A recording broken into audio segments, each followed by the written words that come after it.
When your absolute skill matches your effective skill, that means every condition turns into the perfect condition. A skill objective gap, which I hope has a rather self-explanatory sort of definition, where we have something we want to do and we have stuff it takes to do it. And if those two things have a big enough gap between them, we get stuck, okay? In other words, your skill level, our skill level, the person's skill level, we have too low of a skill or effective skill to do the thing that we want to do. And I love to quote Qui-Gon Jinn here because I like to use Star Wars references, where Qui-Gon says, "There's always a bigger fish." There's always a bigger fish. There's always a bigger fish. So whatever your skill level, 0, low, or high skill, an objective exists or can exist that lies beyond the skill level that we have. Okay, there's always a bigger fish. Valedictorians get straight up outclassed in professional settings. A night eater in a fat loss phase comes home late to a tray of cupcakes their partner scored at the office vendor show. A track winner at state gets blasted at nationals. And a tourist that gets lost in Thailand, they only speak English, so they screwed themselves, right? Skill objective gaps in a lot of places. Anywhere we look to dramatize, all right? So with this, I'll lay out the first premise. That absolute skill, or rather, if two people of the same absolute skill level have the same absolute skill, their frustration management separates them. So with that, I'll do a whirlwind review of some of the vocabulary words that we go over or that we use on a regular basis. So to start out, we talk about purposeful action, living on purpose, doing things on purpose, with purpose, etc., various combinations. This really just means that we do a thing that gets us closer to what we want, okay? And this varies drastically from things like frustration tolerance and overcoming frustration. So with frustrations, we have things that get in between us and what we want, whether factual, fictional, or philosophical, just a thing getting in between us and what we want. So to act in a purposeful way, to get closer to what we want, it means first overcoming the frustrations. So those exist as two separate paths, both of which have a lot of benefit, obviously. We can manage frustration in two ways, at least I tell that story. We can tolerate it, which just means we act normal, given the circumstance, as normal as we can, and we can strategize through it or around it. So we can either act normal or make it normal. In either case, we manage frustration for the sole purpose of creating opportunity to then get closer to our thing. The classic example,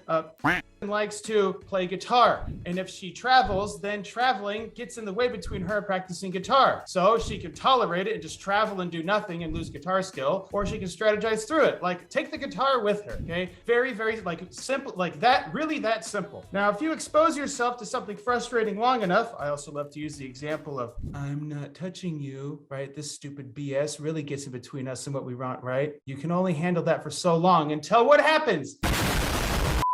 That frustrating stimulus transforms itself as if by magic into a punishing stimulus. Okay, so we expose ourselves to a frustration long enough, we start fatiguing. And if we fatigue long enough, we want to get the hell away from that thing. And when we start acting, when we start manifesting that urge to get away, that means effectively we got punished. So people use punishment in very strange ways. To me, I like to use punishment in more of a technical way. That means the outcome makes you want to go away. Okay, punishment really just means an outcome that makes you want to escape now and avoid later. If that happens, you got punished. That makes punishment a super variable thing between people and highly dependent on learning experience. Whips and change reward some and punish others. For example, okay, punishment we use as a general term for stuff people hate that has a lot of cultural overlap. In reality, it does depend on your learning experience. If you have an experience where you want to get the hell away from it and avoid it in the future, you got punished. You encountered a punishing stimulus. So that means tolerance and strategy play a crucial role in changing what we do on a daily basis, because tolerance and strategy keep a frustration frustrating for longer, which sounds kind of strange, although it beats the hell out of getting punished, because as soon as we get punished, we want to run away. So tolerance gives us breathing room. We deal with it and act normal as long as possible so that we can make room to strategize. So that we can work through it then and or the next time we encounter it. And so the higher our skills at tolerance tolerating and strategizing, the more opportunity we create for ourselves to do something on purpose and get closer to what we want. So hopefully that sort of integrates purposeful action, strategy, frustration, and punishment. So this brings us into skills, right? So we talked about a skill discrepancy of having too low of a skill to do the thing we want. And this happens in a lot of situations, and we can describe most situations that way. So that said, going into the next series of vocabulary words, we have absolute skill, which really just means how well you can perform in perfect conditions. In the perfect conditions, you can do this. So if two people have the same skill in perfect conditions, what does that mean in practice? It means that the difference in conditions makes a difference in how they perform. I like to use the chess grandmaster example. Two expert level chess players can have the same level of chess playing prowess in perfect conditions. What happens if you stick one in a noisy auditorium? This actually happened a long time ago during the Cold War.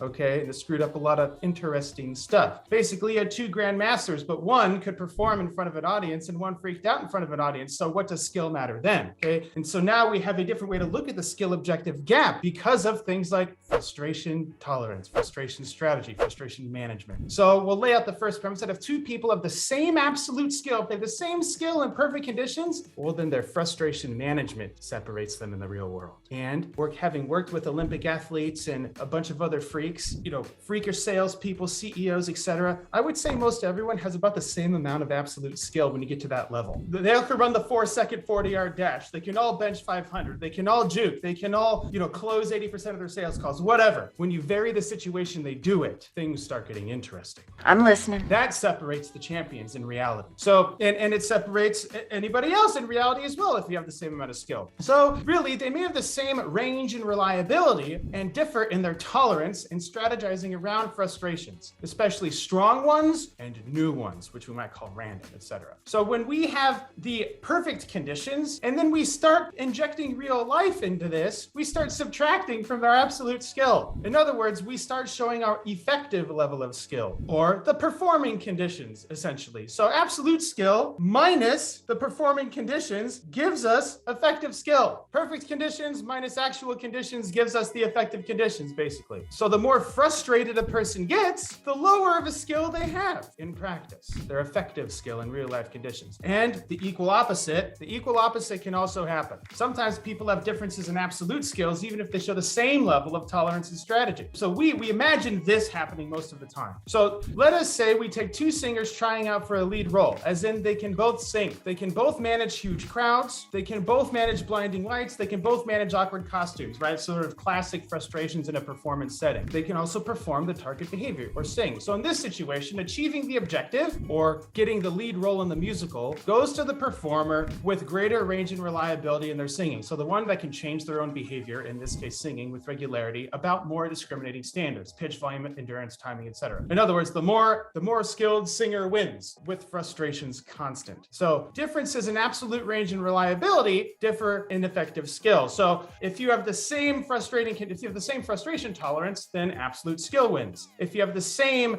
absolute skill, well, then frustration tolerance wins. So again, effective skill means how well you perform in the relevant context. So let's look at what happens when we have different absolute skills. The more interesting situation that also happens a lot. We have different levels of absolute skill. In other words, one person sings better than the other, flat out, and they have equal opposite frustration management skills. So this would mean, in principle, they would have the same effective skill depending on the conditions. So let's see how that plays out. Let's say one has the voice of an angel in the shower and then cracks like a 13-year-old boy on stage, okay? They would have the same effective skill as a person that cracks like a 13-year-old boy in the shower and cracks like a 13-year-old boy on stage. The same effective skill. And at times we fall into all these categories. We would have succeeded if we had more skill, or the appropriate skill, in other words, more than zero, made more effective use of our skill when it mattered most, so managing our frustrations, and both. In an ideal situation, we have all the frustration tolerance and strategy, and we have all the absolute skill. And so to succeed then in general means a continuous and iterative shaping, meaning using feedback to make stuff better, of the skills that it takes to do the thing, and managing the frustration along the way, frustration tolerance and strategy. And so by doing this, you raise your absolute skill and you bridge the gap between your absolute skill and effective skill. So in English, I can condense this down to when your absolute skill matches your effective skill, skill, that means every condition turns into the perfect condition. When your skill in perfect conditions matches maximum amount of frustration tolerance and strategy, every condition turns into the perfect condition. And so when you look at a master, like a true master at anything,